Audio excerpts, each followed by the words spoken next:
Halo, Assalamualaikum warahmatullahi wabarakatuh. Apa kabar pelajar hebat Sumatera Selatan? Senang sekali pada kesempatan kali ini, pada edisi hari Selasa 6 Oktober 2020, saya, Alfian Kurniawan, Magister Pendidikan, salah seorang tenaga pengajar di SMA Negeri 2 Penukal Utara, Kabupaten Pali, Provinsi Sumatera Selatan, dapat menjumpai seluruh pelajar dalam acara kelas online PAL TV yang bekerja sama langsung dengan Dinas Pendidikan Provinsi Sumatera Selatan, dan pastinya untuk adik-adik sekalian yang sudah mempunyai Koran Harian Sumatera Express untuk edisi hari ini, silakan dibuka dan kita akan mempelajari pelajaran Bahasa Indonesia. Pelajaran kita mulai.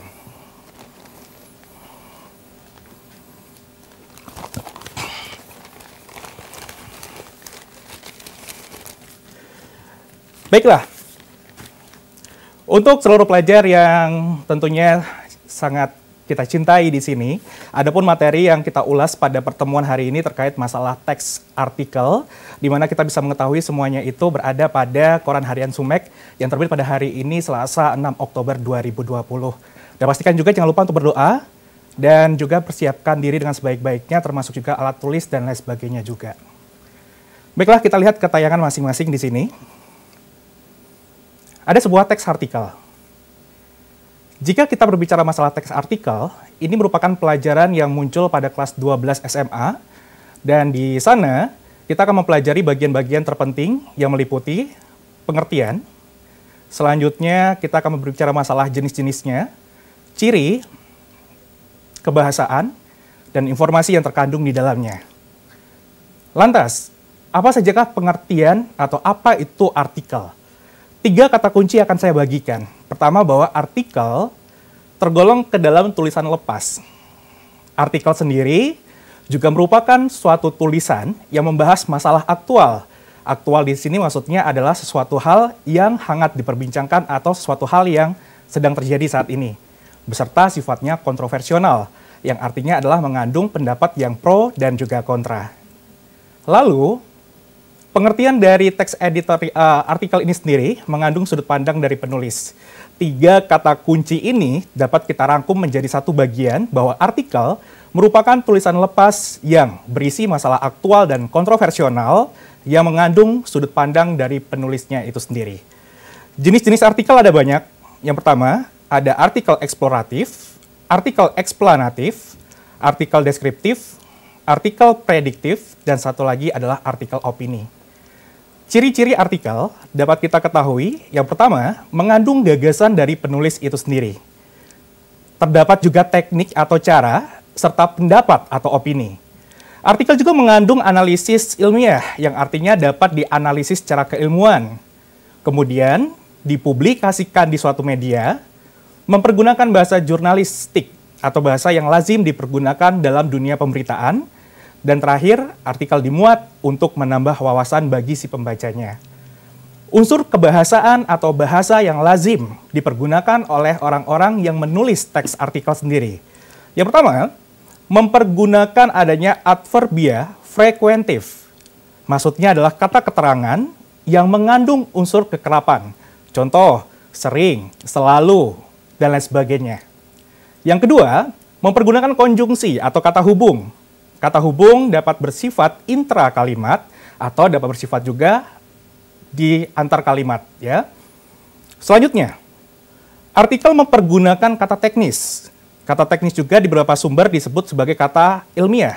Bahkan, kalau kita kaitkan dengan teori lama atau pada kurikulum 2006, kata teknis atau kata ilmiah itu dapat disebut juga sebagai kata kajian. Lantas, apa yang masuk dengan kata teknis? Kata teknis adalah suatu kata yang tidak lazim dipergunakan oleh masyarakat. Umumnya, kata teknis dipergunakan oleh kalangan-kalangan tertentu saja. Contoh, orang-orang kedokteran sering mempergunakan kata-kata seperti operasi, kemudian juga pasien, amputasi, dan lain sebagainya. Jelas, kata-kata yang demikian itu tidak umum dipergunakan oleh masyarakat ramai. Biasanya hanya berada pada kalangan tertentu saja. Orang ekonomi juga pastinya mempergunakan kata teknis tersendiri untuk kalangan mereka masing-masing. Selanjutnya, ada kata acuan. Kata acuan adalah suatu kata yang maknanya mengacu pada referen lain. Sebagai contoh, koruptor meresahkan masyarakat. Mereka tidak segan-segan menghabiskan uang rakyat. Ada kata mereka. Kata mereka di sini mengandung suatu makna yang nantinya harus dilihat dari referen kalimat sebelumnya, yaitu kata koruptor. Maka inilah yang disebut dengan kata acuan. Selanjutnya, mempergunakan kata imbuhan. Kata imbuhan di sini bisa berbentuk awalan, bisa berbentuk sisipan, akhiran, ataupun awalan dan akhiran. Nah, setelah kita membahas kebahasaan, kita akan beralih kepada informasi yang terkandung dalam artikel. Artikel mempergunakan dua bentuk informasi. Yang pertama, artikel mengandung informasi yang sifatnya fakta atau mengandung kebenaran yang sebenar-benarnya. Yang kedua, artikel mengandung informasi berupa opini atau pendapat-pendapat yang artinya kebenarannya tidak mutlak terjadi sama sekali. Adapun ciri-ciri dari kalimat fakta sendiri, yang pertama, fakta memuat suatu peristiwa yang betul-betul terjadi. Tidak bisa dibantahkan sama sekali. Misalkan, Jakarta merupakan ibu kota dari Indonesia. Kalimat itu tidak bisa dibantah sama sekali. Yang kedua, mempunyai data akurat. Biasanya jika kita ketemu dengan suatu kalimat yang mempergunakan jumlah, mempergunakan tanggal, umur, dan sebagainya, itu biasanya mengarah kepada bentuk fakta. Kemudian, fakta juga mengandung kebenaran secara umum, sehingga tidak bisa diperdebatkan. Ciri dari kalimat opini, yang pertama, kebenarannya itu belum dapat dibuktikan. Selanjutnya, berisi pendapat, saran, ataupun juga uraian.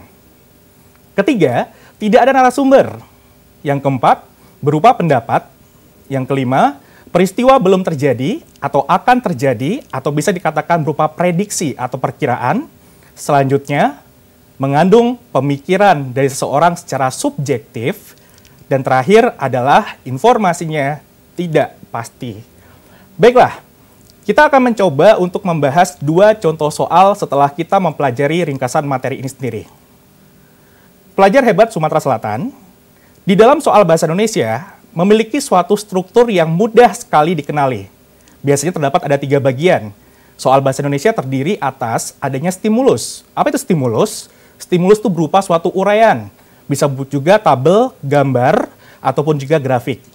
Setelah stimulus, soal bahasa Indonesia umumnya akan dilengkapi dengan STIM atau inti soal. Dan bagian ketiganya adalah opsional. Opsional ini terdiri atas satu jawaban yang merupakan jawaban yang benar atau yang paling benar.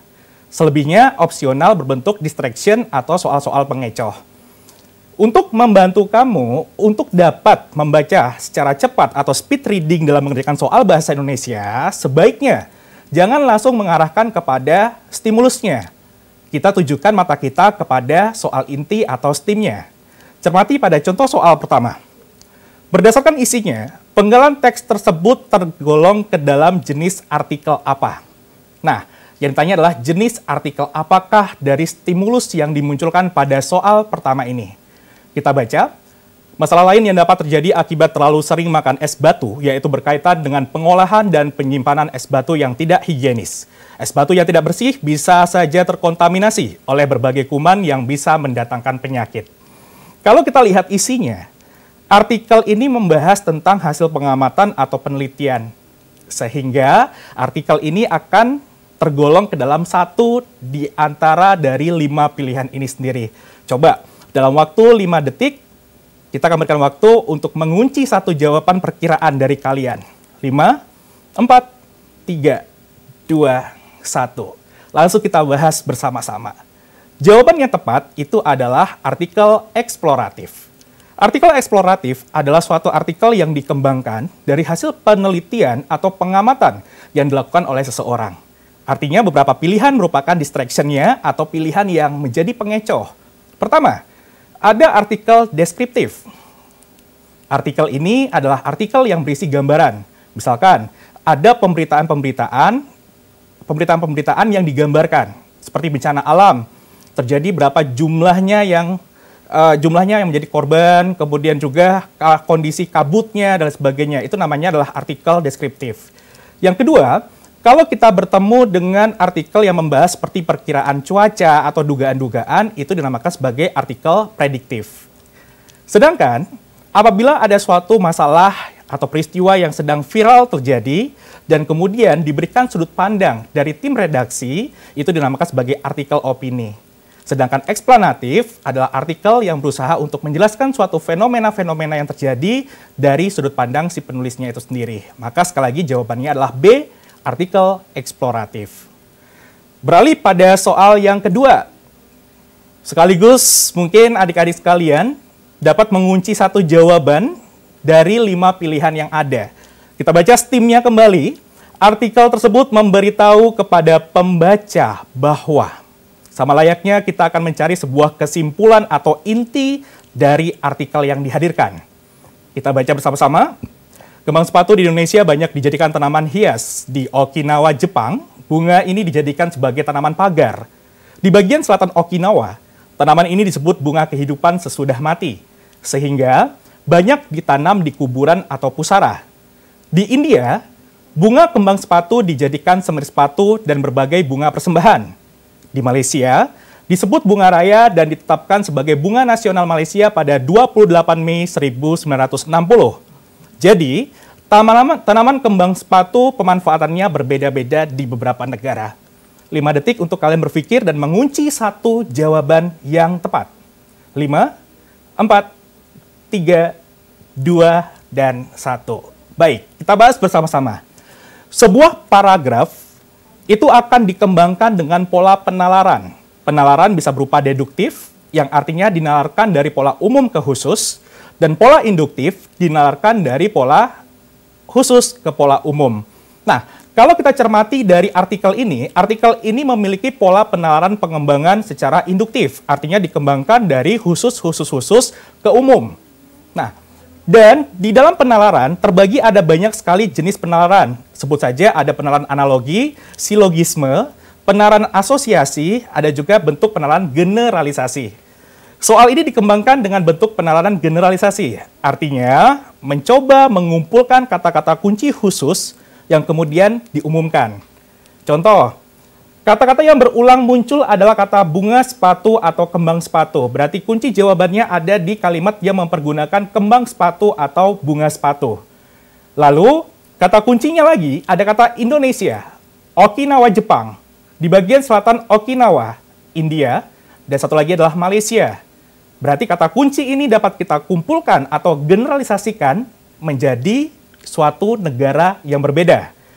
Setelah negara berbeda, kata kunci apa lagi yang akan kita kumpulkan? Ada tanaman hias, tanaman pagar, lalu juga di situ sebagai bunga di kuburan, lalu juga semir sepatu, dan satu lagi bunga raya. Artinya pemanfaatannya atau kegunaannya berbeda-beda. Kita cermati dan cocokkan dengan jawaban yang telah dikunci tadi. A. Kembang sepatu adalah tanaman yang unik dan bernilai. Yang menjawab A, ini salah. B. Cara memanfaatkan kembang sepatu dapat dibandingkan. Ini juga salah. Yang menjawab C, tanaman kembang sepatu banyak memanfaatkan di beberapa negara. Jawaban ini benar, maksudnya benar-benar salah. Sedangkan yang D, tanaman hias kembang sepatu sangat bermanfaat dalam kehidupan. Ini juga belum tepat. Jawaban ada pada opsi terakhir, yaitu E, pemanfaatan tanaman kembang sepatu di beberapa negara dapat dikatakan berbeda-beda pemanfaatannya. Inilah jawabannya. Selamat untuk yang bisa menjawab soal pertama, contoh soal pertama dan kedua dengan baik. Lanjut, dari contoh soal kita menuju kepada soal yang sudah dimuat di Koran Sumek edisi hari ini. Sekaligus juga informasi untuk pemirsa sekalian yang nantinya ingin bergabung secara online, secara via telepon, boleh langsung menghubungi di nomor 0711 38 0022. Langsung kita akan bahas pada soal yang pertama. Tapi pembahasan akan kita lanjutkan setelah pesan-pesan berikut ini.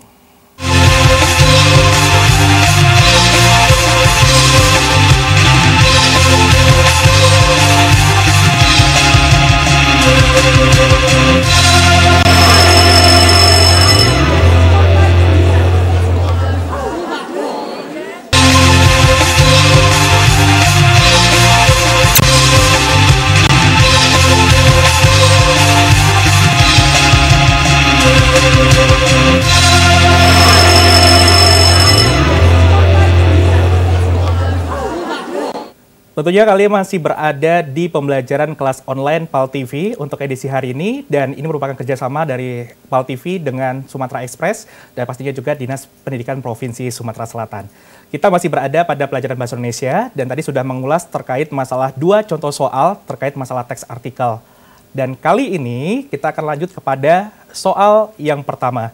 Namun sebelumnya, diinformasikan kembali untuk adik-adik sekalian yang ingin bertanya atau bergabung secara interaktif, boleh langsung menghubungi via telepon kita di 0711 38 0022. Tentunya masih bersama saya Alfian Kurniawan dari SMA Negeri 2 Penukal Utara, Kabupaten Pali, Provinsi Sumatera Selatan. Kembali ke soal. Pada soal pertama, kita bertemu dengan menentukan fakta dan opini pada artikel. Pada STEAM-nya, pertanyaan inti adalah kalimat ketiga tergolong ke dalam jenis kalimat apakah itu? Ingat bahwa yang tanya adalah kalimat yang ketiga. Kita baca di manakah letak kalimat ketiga. Kalimat ke-1 dulu kita pahami, faktor keterlambatan dapat terjadi secara internal. Kalimat kedua, dalam artian bahwa dalam diri seseorang sudah terpatri kebiasaan untuk tidak tepat waktu dengan alasan terlalu santai. Kalimat ketiga, meski wabah kebiasaan buruk ini tidaklah langsung muncul, namun bisa jadi secara bertahap. Cermati kalimat ketiga, kita ulang, meski wabah kebiasaan buruk ini tidaklah langsung muncul, namun bisa jadi secara bertahap. Kalimat ketiga tergolong ke dalam jenis kalimat apakah itu? Apakah fakta atau opini? Silakan arahkan pilihan kalian kepada bagian opsional dan tentukan dalam hitungan 5 detik ke belakang. 5, 4, 3, 2, dan 1. Nah, anak-anak hebat sekalian, di sana ada kata kunci namun bisa jadi. Jelas, kata kunci ini mengisyaratkan bahwa pernyataan bersifat tidak pasti. Maka pilihannya ada pada opini. Sedangkan opini sendiri ada di 2 opsional. Bisa B, dia berbentuk opini karena berupa kritikan yang bersifat membangun. Atau jawabannya adalah D. Dia berbentuk opini karena terdapat penjelasan tambahan mengenai dugaan penulis. Cermati kembali, kata kunci ini menjadi akar untuk menentukan alasannya. Jelas, bisa jadi secara bertahap. Ini berupa hipotesis atau dugaan dari penulis itu sendiri. Maka, jawaban untuk soal ini adalah D. Kita lanjutkan kepada soal yang kedua. Kalimat yang mengandung fakta terdapat pada nomor A1, B2, C3, D4, atau E5. Kalimat pertama, RSU ini direncanakan sebagai salah satu alternatif yang tepat untuk pemilihan pengobatan di kota ini. Kalimat kedua, di RSU ini dipasang alat canggih untuk mendeteksi kelainan jantung. Kalimat ketiga, pengelola RSU berusaha melengkapi pengobatan setingkat RSU di kota besar.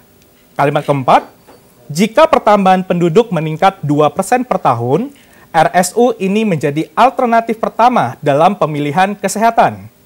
Kalimat kelima, beberapa kasus menganggap bahwa pelayanan kesehatan bermutu lebih mudah dikenal daripada kecanggihan infrastruktur klinik maupun rumah sakit. Pernyataan fakta kalau kita cermati, yang pertama, kalimat ke-1 perlu kita hilangkan karena ada kata direncanakan. Kalimat kedua, kalau kita baca, sepertinya bisa mengarah sebagai jawaban yang kita cari. Maka nomor 2 atau B kita simpan. Pilihan yang ketiga atau C, kita cermati di situ ada kata berusaha. Maka arahnya lebih kepada opini. Maka C menjadi jawaban yang salah. Kalimat keempat, di situ ada data sebesar 2% per tahun. Maka D berpotensi sebagai jawaban yang benar. E, ada kata menganggap bahwa, maka ini arahnya kepada opini. 2 pilihan tersisa adalah B atau D, 2 atau 4. Dalam hitungan 5 detik ke belakang, silakan kunci satu jawaban kalian. 5, 4, 3, 2, 1. Ternyata, jawaban yang tepat sebagai pernyataan fakta terdapat pada pilihan kedua atau B. Mengapa? Karena di pilihan keempat, meskipun dia memiliki data sebesar 2%, namun ada satu kalimat yang tidak bisa kita ingkari, yaitu kalimat yang berada di awal dari nomor 4 itu sendiri. Ada tulisan yang mengatakan jika pertambahan penduduk meningkat 2%. Maka jelas jika muncul kata jika, ini masih tergolong ke dalam kalimat pengandaian atau kalimat yang belum pasti. Jawabannya adalah B.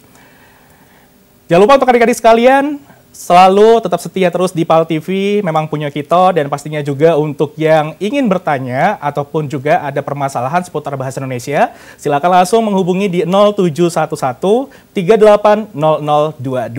Kita lanjutkan pada soal yang ketiga. Makna kata tersebut, ini adalah kata acuan, pada penggalan kalimat terakhir mengacu kepada makna apakah di sana. Kita pahami, makna tersebut, kata tersebut itu berada pada kalimat terakhir. Tetap kita harus baca dari kalimat pertama. Pembelajaran jarak jauh selama pandemi COVID-19 nampaknya menjadi PR besar untuk guru agar dapat beradaptasi dengan perubahan cara mengajar. Bagaimana tidak? Guru yang biasanya mengajar dengan sistem tatap muka, kini harus bisa mengelola pembelajaran baik secara digital ataupun blended. Dengan pembelajaran tersebut, nampaknya guru harus dituntut lebih kreatif dan inovatif. Bukan hanya sekadar menguasai materi, namun juga menguasai teknologi. Jangan sampai salah bahwa kata yang baku itu adalah kata sekadar, bukan sekedar. Dan di bagian atas, yang baku adalah kata saksama, bukan kata seksama.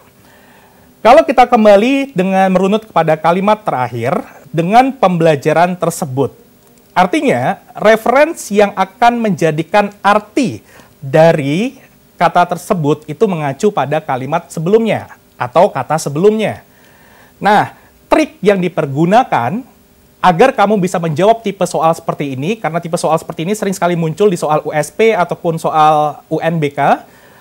Nah, maka caranya adalah kita bisa menghilangkan kata pada soal. Jadi kata tersebutnya kita hilangkan dan kita substitusikan dengan kata yang berada pada opsi-opsinya. Carilah yang manakah yang cocok. Jika A, maka bunyinya adalah dengan pembelajaran pandemi COVID-19. Ini jelas tidak sesuai.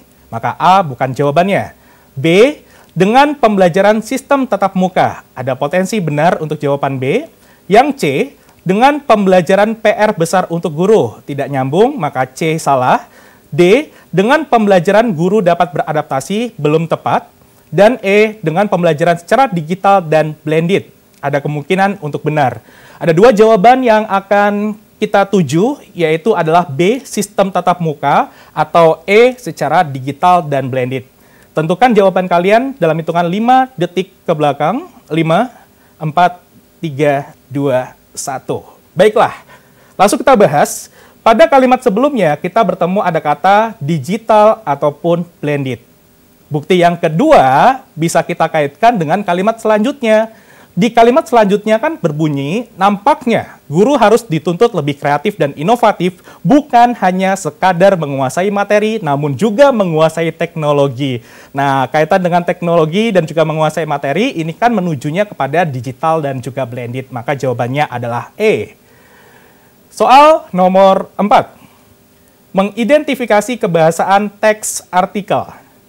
Adverbia frekuentatif dalam penggalan artikel tersebut terdapat pada kalimat nomor A1, B2, C3, D4, atau E5.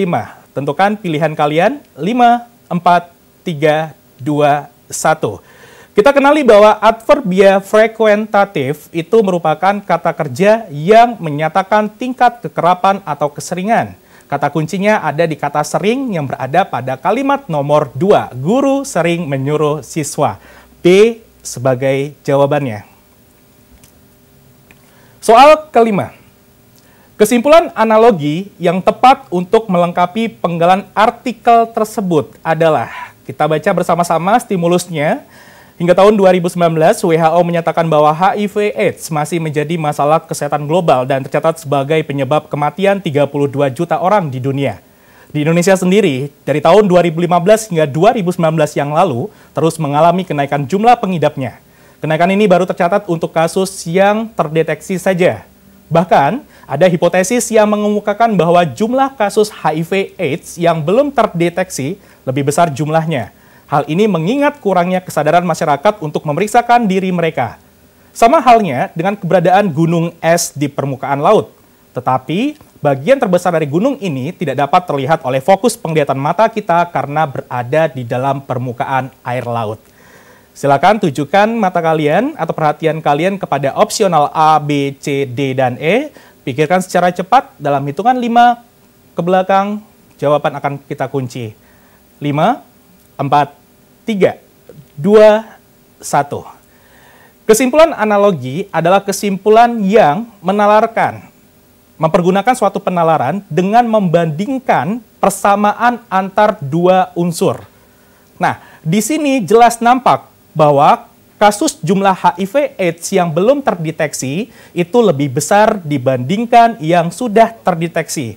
Hal ini tentunya diibaratkan sama dengan gunung es yang hanya terlihat permukaannya saja. Maka untuk itu jawaban yang berupa kesimpulan analogi itu berada pada pilihan A. Sehingga jumlah penyebaran penderita HIV/AIDS di dunia serupa dengan fenomena ukuran gunung es. Baik, demikianlah pembelajaran Bahasa Indonesia untuk hari ini Selasa 6 Oktober 2020. Terima kasih banyak untuk segenap perhatian dan apabila terdapat kekurangan atau kesalahan, saya mengucapkan mohon maaf. Dan pastinya sebelum mengakhiri atau kita menuju kepada pembelajaran selanjutnya yang nantinya akan dipresentasikan langsung oleh Bapak Samari, SPD dari SMA Sumatera Selatan yang akan membahas pelajaran matematika. Pastinya saya mewakili kerabat kru yang bertugas mengucapkan selamat memperingati Hari Guru Sedunia. Semoga pendidikan di Indonesia, terutama di dunia, semakin terdepan. Terima kasih. Wassalamualaikum warahmatullahi wabarakatuh. Selamat siang dan sampai jumpa.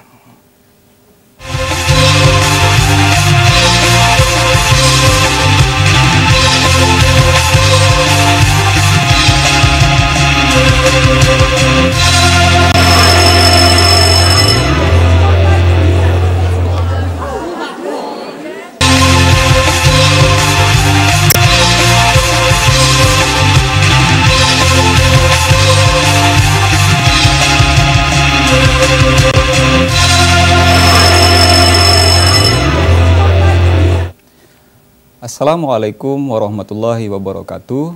Selamat siang pemirsa PAL TV dimanapun Anda berada. Kita masih di acara kelas online. Bersama saya, Samari, guru matematika dari SMA Negeri Sumatera Selatan, akan menemani pemirsa untuk belajar bersama di acara kelas online. Baiklah, silakan persiapkan alat tulisnya, buku matematikanya, dan tentu saja harian Sumatera Express.